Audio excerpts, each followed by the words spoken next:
Hello guys, എല്ലാവർക്കും smart life ഹാക്സിലേക്ക് സ്വാഗതം. റെഡ്മിയുടെ പ്രധാനപ്പെട്ട 3 മോഡലുകൾ ഇന്ന് ലോഞ്ച് ആയിരിക്കുകയാണ്. അപ്പോൾ എല്ലാവരും കാത്തിരുന്ന റെഡ്മി K20 Pro എന്ന് പറയുന്ന മോഡലും ഇന്ന് ലോഞ്ച് ആയിരിക്കുകയാണ്. അപ്പോൾ നമുക്ക് അതിൻ്റെ കുറച്ച് സ്പെസിഫിക്കേഷനൊക്കെ ഒന്ന് നോക്കാം. അതിന് മുമ്പിട്ട് എൻ്റെ ചാനൽ ആരും സബ്സ്ക്രൈബ് ചെയ്തില്ലെങ്കിൽ താഴെ കാണുന്ന സബ്സ്ക്രൈബ് ബട്ടൺ അമർത്തി ചാനൽ സബ്സ്ക്രൈബ് ചെയ്യുക. അതിനുപോലത്തെ കാണുന്ന ബെല്ലൈക്കൺ കൂടി ഒന്ന് എനേബിൾ ചെയ്യുക.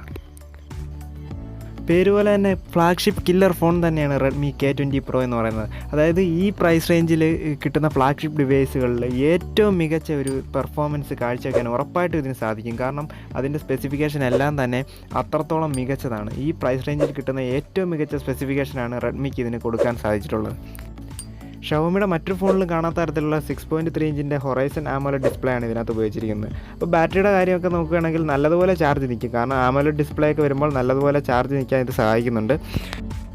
ഗൊറില്ല ഗ്ലാസ് 5ൻ്റെ പ്രൊട്ടക്ഷനുള്ള ഒരു കർവ്ഡ് ഡിസൈനാണ് ഈ ഫോണിൽ ഡിസ്പ്ലേക്ക് ലഭിക്കുന്നത്.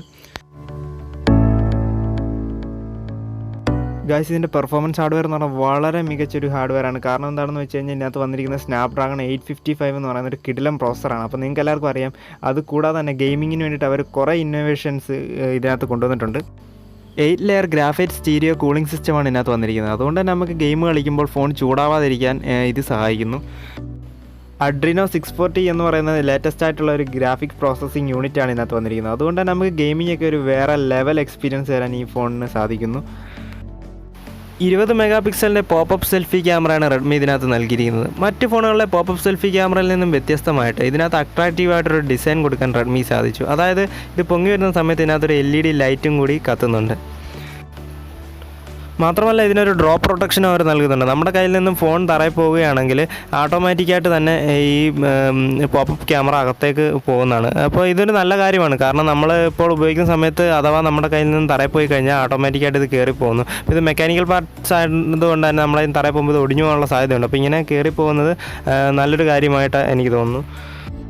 ബാക്ക് ക്യാമറ സെറ്റപ്പ് എന്ന് പറയുമ്പോൾ 48 മെഗാ പിക്സലിൻ്റെ ഒരു 13 മെഗാ പിക്സലിൻ്റെ ഒരു 8 മെഗാ പിക്സലിൻ്റെയാണ് ക്യാമറ വന്നിരിക്കുന്നത്. സോണി IMX സെൻസറിൽ വർക്ക് ചെയ്യുന്ന ഈ ക്യാമറ എല്ലാം തന്നെ 4K റെക്കോർഡ് ചെയ്യാണ്. അതായത് ഈ 3 ക്യാമറയും 60 ഫ്രെയിം പെർ സെക്കൻഡിൽ നമുക്ക് റെക്കോർഡ് ചെയ്യാവുന്നത്. അതൊരു വളരെ നല്ല കാര്യമാണ്. കാരണം ഇപ്പോൾ ഇറങ്ങുന്ന മിക്ക ഫോണുകളിലും 4K സപ്പോർട്ടഡ് ആണെങ്കിലും അതിൽ 2 ക്യാമറയും 4K സപ്പോർട്ടഡല്ലായിരുന്നു. ഇപ്പോൾ ഇതിനകത്ത് എല്ലാ ക്യാമറകളും 4K സപ്പോർട്ടഡ് ആണ്. ഷവോമിയുടെ എല്ലാ ഫോണുകളിലെയും പോലെ തന്നെ 4000 mAh ഒരു ലാർജ് കപ്പാസിറ്റി ബാറ്ററിയാണ് ഇതിനകത്തും വന്നിരിക്കുന്നത്. മാത്രമല്ല 27 വാട്ട്സിൻ്റെ ഒരു ഫാസ്റ്റ് ചാർജിങ് ഇതിനകത്ത് സപ്പോർട്ടാണ്. പക്ഷേ നമുക്ക് ഫോണിൻ്റെ കൂടെ ലഭിക്കുന്നത് 18 വാട്ട്സിൻ്റെ ഒരു ഫാസ്റ്റ് ചാർജർ മാത്രമാണ്. അപ്പോൾ നമ്മൾ ഇത് 27 വാട്ട്സിൻ്റെ വേണമെന്നുണ്ടെങ്കിൽ നമ്മൾ പ്രത്യേകം കാശ് കൊടുത്ത് മേടിക്കണം. അതൊരു പോരായ്മയായിട്ട് എനിക്ക് തോന്നി. ഇൻ ഡിസ്പ്ലേ ഫിംഗർ പ്രിൻറ്റ് സെൻസറാണ് ഇതിനകത്ത് ലഭിക്കുന്നത്. അതുകൂടാതെ തന്നെ നമുക്ക് ആർട്ടിഫിഷ്യൽ ഇൻ്റലിജൻസ് അനുസരിച്ച് പ്രവർത്തിക്കുന്ന ഒരു ഫേസ് അൺലോക്കിംഗ് കൂടി ഇതിനകത്തുണ്ട്. അതുകൊണ്ട് തന്നെ ഫേസ് അൺലോക്കിംഗ് കുറച്ചുകൂടി ബെറ്റർ ആയിരിക്കും.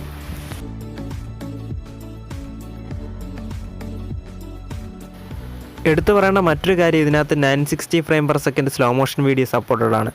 അപ്പം ഇത് S10-ലൊക്കെ ലഭിക്കുന്ന ഒരു ക്യാമറ ഫീച്ചറായിരുന്നു. അപ്പോൾ നമ്മുടെ ഈ പ്രൈസ് റേഞ്ചിൽ ലഭിക്കുന്ന ആദ്യത്തെ ഫോണായിട്ട് നമുക്ക് K20 കാണാം.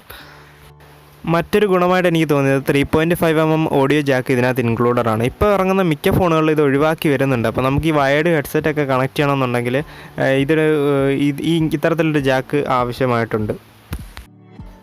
അപ്പോൾ നമ്മൾ ഇത്രയും നേരം കേട്ടത് K20 Proയുടെ സ്പെസിഫിക്കേഷനാണ്. അപ്പോൾ K20യിലേക്ക് വരുമ്പോൾ അവരുടെ രണ്ടാമത്തെ ഫോണിൻ്റെയും കൂടെ ലോഞ്ചിങ് ആയിരുന്നു ഇന്ന്. അപ്പോൾ K20യിലേക്ക് വരുമ്പോൾ ഇതിൽ നിന്നുള്ള വ്യത്യാസം ആൾമോസ്റ്റ് 2 ഒരേ കണക്ക് തന്നെയാണ്. വ്യത്യാസം എന്താണെന്ന് ചോദിച്ചു കഴിഞ്ഞാൽ പ്രൊസസ്സർ സൈഡും വ്യത്യാസമുണ്ട്. പിന്നെ മറ്റേത് 27 വാട്ട് ഫാസ്റ്റ് ചാർജിങ് ആയിരുന്നു. പക്ഷേ K20യിലേക്ക് വരുമ്പോൾ അത് 18 വാട്ട് മാത്രമാണ് ഫാസ്റ്റ് ചാർജിങ്. പ്രൊസസ്സറിൽ വന്നിരിക്കുന്ന മാറ്റം എന്താണെന്ന് ചോദിച്ചു കഴിഞ്ഞാൽ ഇതിനകത്ത് വന്നിരിക്കുന്നത് Snapdragon 730 എന്ന് പറയുന്ന പ്രോസസ്സറാണ്. മറ്റേതിൽ വന്നിരിക്കുന്നത് Snapdragonൻ്റെ ലേറ്റസ്റ്റ് പ്രോസസ്സറായ 855 എന്ന് പറയുന്ന പ്രോസസ്സറാണ്. മൂന്നാമത്തെ ലോഞ്ചിങ് എന്താണെന്ന് ചോദിച്ചു കഴിഞ്ഞാൽ Redmi K20 Pro signature edition എന്നാണ് പേര്. ഇപ്പോൾ ഇതിൻ്റെ ബാക്ക് പാനലിൽ വന്നിരിക്കുന്നത് ഗോൾഡാണ്. അപ്പോൾ ഗോൾഡ് ഫിനിഷിംഗ് അല്ല, ഗോൾഡിൽ തന്നെയാണ് ഇത് നിർമ്മിച്ചിരിക്കുന്നത്. അതുകൊണ്ട് തന്നെ ഇതിൻ്റെ നിർമ്മാണ ചെലവ് എന്ന് പറയുന്നത് 4,80,000 രൂപയോളമായി എന്നാണ് ഷവോമി പറയുന്നത്. ഇതിൻ്റെ മാർക്കറ്റ് പ്രൈസ് ഇതുവരെ അവർ പുറത്തുവിട്ടിട്ടില്ല.